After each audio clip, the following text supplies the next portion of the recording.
Welcome to this week's Fastest Minute in Construction. I'm Nate Beck, Daily Reporter staff writer. Let's dig into the news.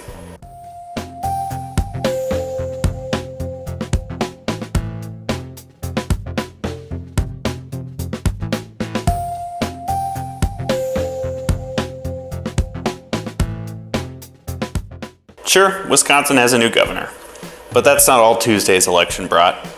Voters approved some $1.2 billion in new school construction projects around the state through dozens of school referendums.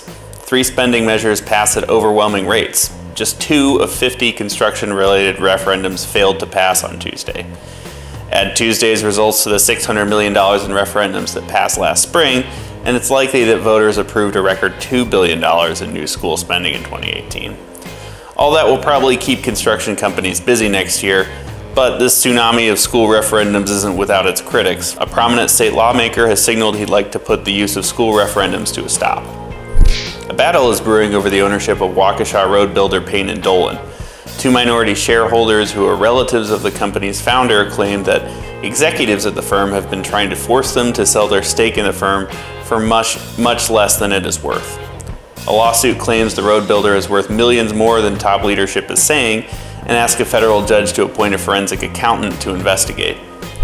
This week also brought word that prominent labor leader Phil Neuenfeld has died, passing away Sunday at his home.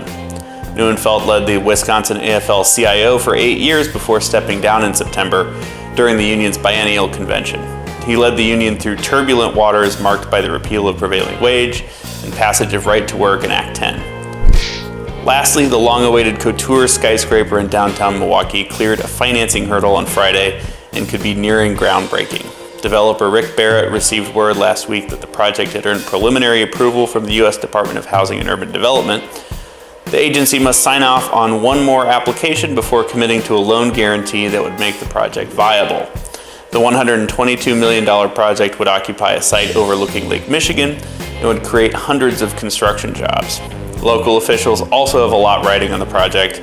Milwaukee County could face more than $6 million in penalties if the transit station planned for the lakefront tower isn't operating by the end of 2020.